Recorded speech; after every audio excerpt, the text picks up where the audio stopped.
Shalom Bapak Ibu, saudara-saudara yang terkasih dalam Yesus Kristus. Firman Tuhan yang menyapa kita pada hari ini seturut dengan terang tema membangun keluarga bahagia, diambil dari Kolose 3 ayat 18 sampai 21. Kolose 3 ayat 18 sampai 21 saya baca untuk kita keseluruhan. Hai istri-istri, tunduklah kepada suamimu sebagaimana seharusnya di dalam Tuhan. Hai suami-suami, kasihilah istrimu dan janganlah berlaku kasar terhadap dia. Hai anak-anak, taatilah orang tuamu dalam segala hal, karena itulah yang indah di dalam Tuhan. Hai bapak-bapak, janganlah sakiti hati anakmu, supaya jangan tawar hatinya. Demikian firman Tuhan. Saudara-saudara yang terkasih dalam Yesus Kristus, membangun keluarga bahagia merupakan hal yang sangat penting dan merupakan keinginan setiap keluarga, setiap rumah tangga. Namun bagaimana membangun keluarga yang bahagia? Firman Tuhan hari ini mengajak semua anggota keluarga untuk memberikan peranan masing-masing, melakukan tugas, melakukan tanggung jawab, melakukan kewajiban masing-masing di tengah rumah tangga, di tengah keluarga. Kebahagiaan di tengah keluarga boleh terjadi dengan melakukan apa yang Tuhan firmankan untuk masing-masing anggota keluarga itu sendiri. Kita lihat tadi apa yang menjadi peranan masing-masing. Yang pertama ayat 18 dikatakan, hai istri-istri, tunduklah kepada suamimu sebagaimana seharusnya di dalam Tuhan. Saudara-saudara yang terkasih dalam Yesus Kristus, banyak orang salah mengerti akan nats ini. Memakai nats ini untuk merendahkan kedudukan atau status istri atau perempuan di tengah keluarga. Kata tunduklah atau tunduk dalam bahasa Yunani hupatasso. Tunduk secara sukarela. Itu makanya kata ini dilanjutkan dengan kalimat sebagaimana seharusnya di dalam Tuhan. Artinya apa? Artinya sikap tunduk seorang istri, sikap tunduk seorang perempuan kepada suami bukan karena dipaksa, bukan karena terpaksa, bukan karena mereka memang perempuan, tetapi ketundukan yang datang dari sikap bebas, yaitu karena Tuhan. Tunduk karena Tuhan. Hanya karena takut dan kasih kepada Tuhan. Dalam hal lain, istri tunduk kepada suami karena dia mau meneladani Tuhan Yesus yang mau merendahkan dirinya untuk manusia karena kasihnya. Demikian juga istri mau tunduk, mau merendahkan diri karena kasihnya terhadap suami. Itu berarti saudaraku yang terkasih dalam Yesus Kristus, seorang istri harus terlebih dahulu tunduk kepada Tuhan Yesus. Hanya istri yang tunduk kepada Tuhan Yesus yang mau menundukkan diri bagi suaminya. Karena itu, bagaimanapun tinggi jabatan, bagaimanapun tingginya pangkat seorang istri, bagaimanapun tingginya pendapatan seorang istri, dan bagaimanapun rendahnya jabatan, pangkat, dan pendapatan seorang suami, seorang istri tetap tunduk kepada suaminya. Yang kedua, kepada suami.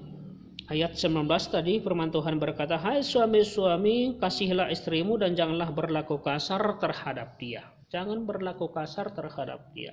Saudara yang terkasih dalam Yesus Kristus, harus ada pemimpin di dalam keluarga. Dan hanya ada satu. Dan tugas itu diamanahkan kepada suami.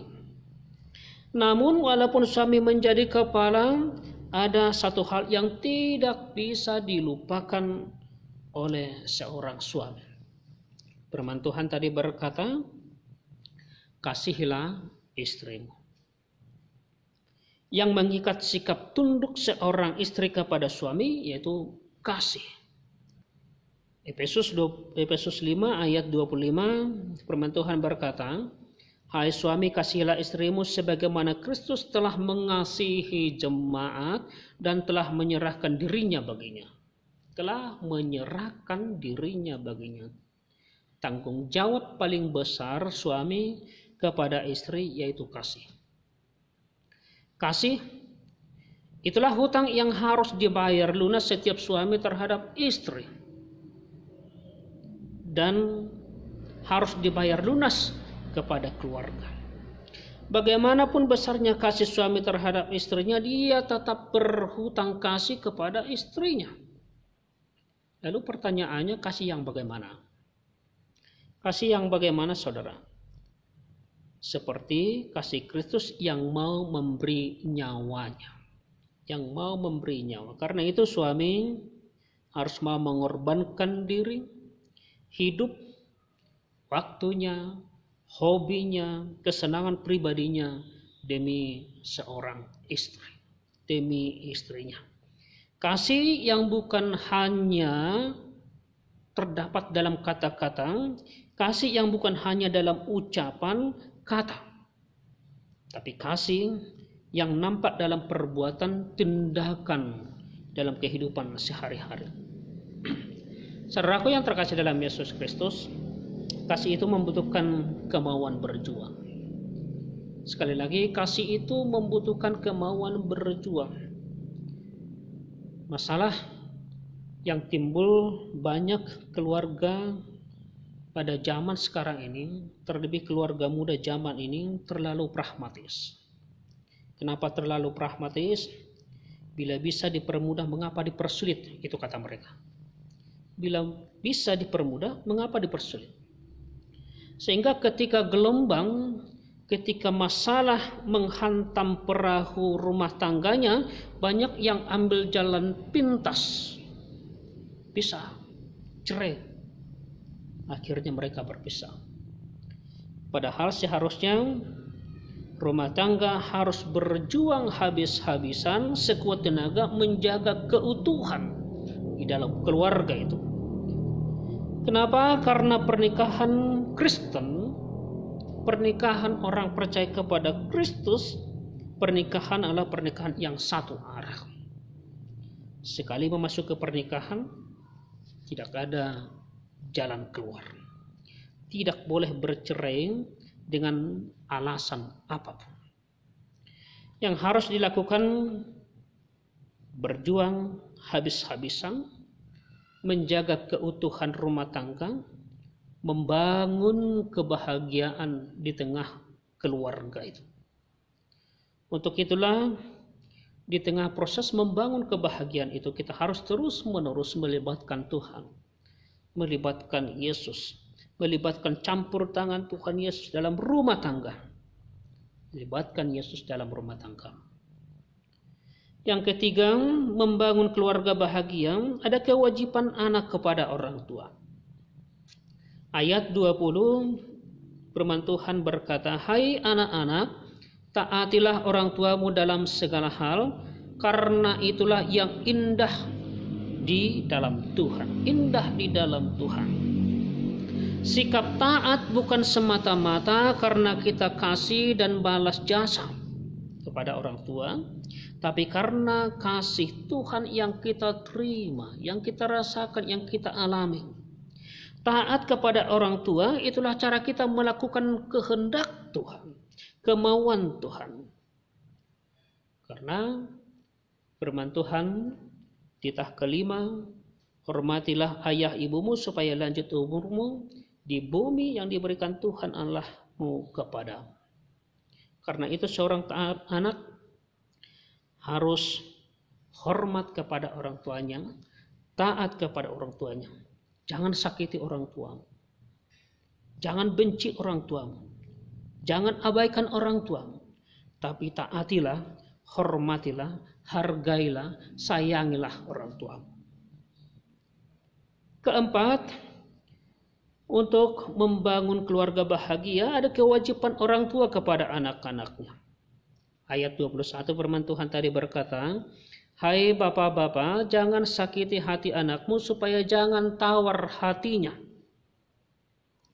Sebagai orang tua, hindari sikap membuat tawar hati anak-anak.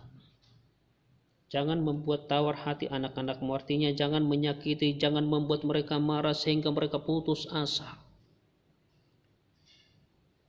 Benar bahwa sebagai orang tua kita harus menasihati, kita harus mendidik, kita harus mengajar anak-anak, tetapi hati-hati, jangan kasar sehingga hilang rasa hormat dan percaya anak-anak itu kepada kita, kepada orang tua, sehingga mereka tidak taat tapi justru memberontak melawan kepada orang tua.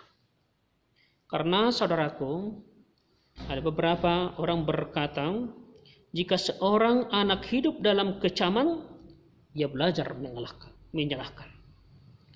Bila seorang anak hidup dengan permusuhan, ia belajar kekerasan. Bila dengan celaan, dia belajar menjadi pemalu. Tetapi bila anak hidup dengan dorongan semangat, ia belajar percaya diri. Bila dengan pujian, ia belajar menghargai. Bila dengan restu, ia belajar menyukai dirinya sendiri. Bila dengan dukungan semangat dan persahabatan, ia belajar mengasihi dunia. Saudaraku yang terkasih dalam Yesus Kristus, apa yang dilakukan oleh orang tua sangat membekas dan membentuk perilaku anak-anaknya. Saudara-saudara yang terkasih dalam Yesus Kristus, namanya membangun kebahagiaan rumah tangga, kebahagiaan keluarga. Yang namanya membangun memang banyak hal yang harus kita persiapkan. Ada waktu, proses yang kita butuhkan untuk proses pembangunan itu.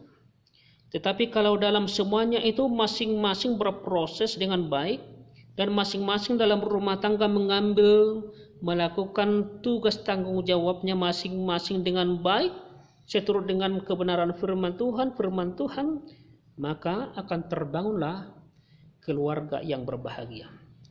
Istri, lakukan kewajibanmu sebagai istri. Suami, lakukan kewajibanmu sebagai suami. Orang tua, lakukan kewajibanmu sebagai orang tua. Dan anak, lakukan kewajibanmu sebagai anak. Lakukan sebagaimana Tuhan kehendaki. Dan kalau kita melakukan, pasti akan terbangun keluarga yang bahagia. Selamat berbahagia. Amin.